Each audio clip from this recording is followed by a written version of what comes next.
নাম মোর বিভীষণ। কি কহিলে তুমি?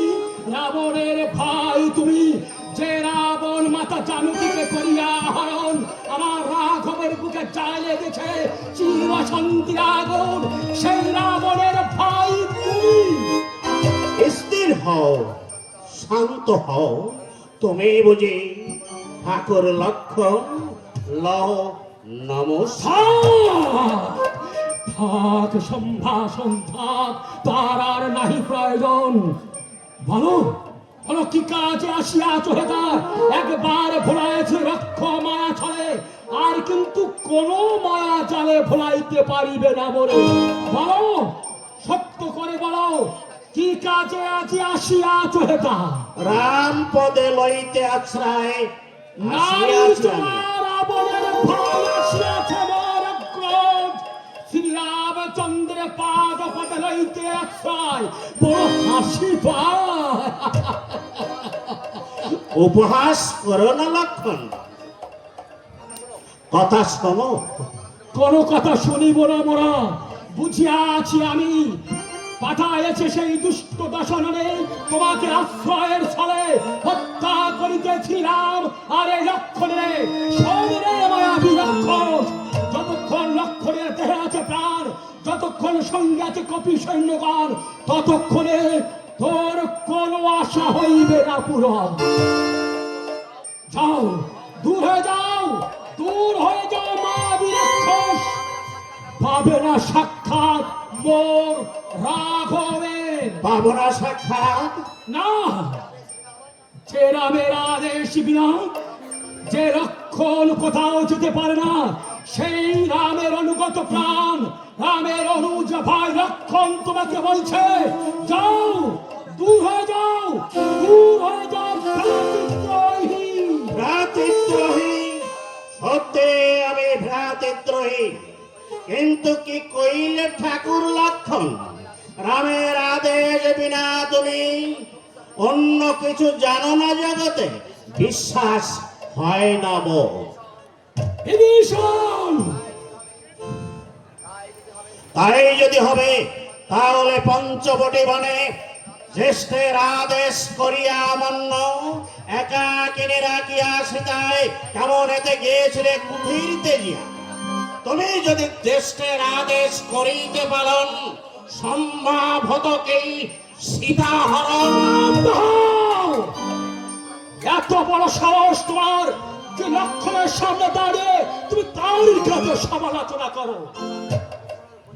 বুঝিলাম, বুঝিলাম আজ বনমাঝে দাঁড়িয়ে আমি মৃত্যু তোমাকে করিয়াছে স্মরণ, তাই বারে বারে আচ্ছাদিত করিয়া হস্ত পদ কাটি রাখিব তোমায় বন্ধু করিয়া। কি করো কি লক্ষণ, করো কি? শান্ত হও লক্ষণ, শান্ত হও। ধর্মরূপী বিভীষণে পঙ্গু করে দিয়ে পঙ্গু তুমি করো না আমারে। দাদা, বড় বউ, দাদা, বড় বউ, ঠাই দাও, ঠাই দাও এই রাঙা চরণে।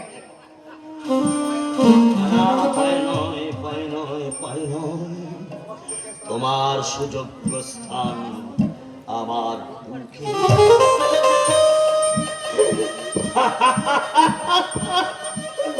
ধন্য, ধন্য আজ জীবন আমার, ধন্য হলো রাক্ষস জন্ম। রঘুমণি, এ কিন্তু সেই রাবণের ভাই।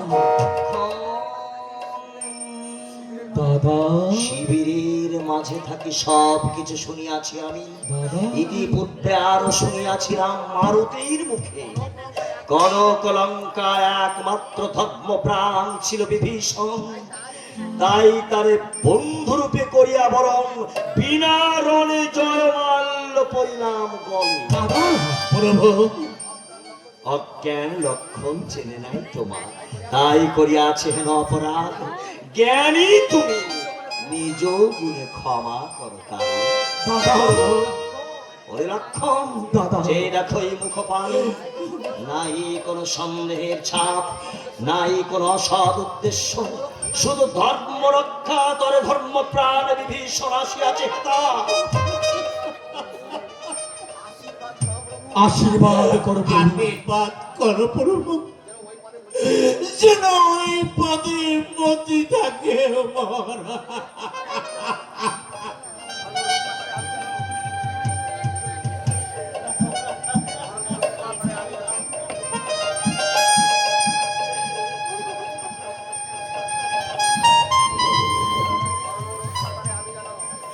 ধর্ম রক্ষার করে আমি যেন সব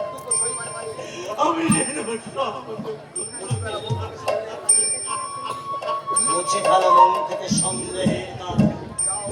যাও গভীর সৈন্য করে দাও শুভ সমাচার, বলো রাজভ্রাতা বিভীষণ রাম কার্যে হয়েছে সহায়।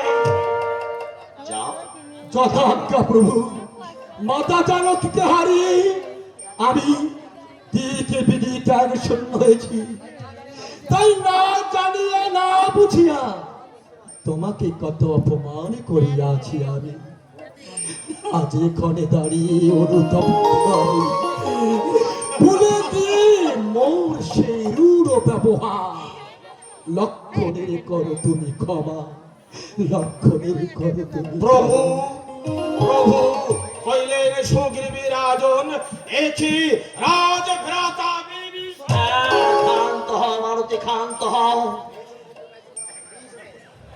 বিভীষণ বন্ধুরূপে পাইয়াছি মোরা।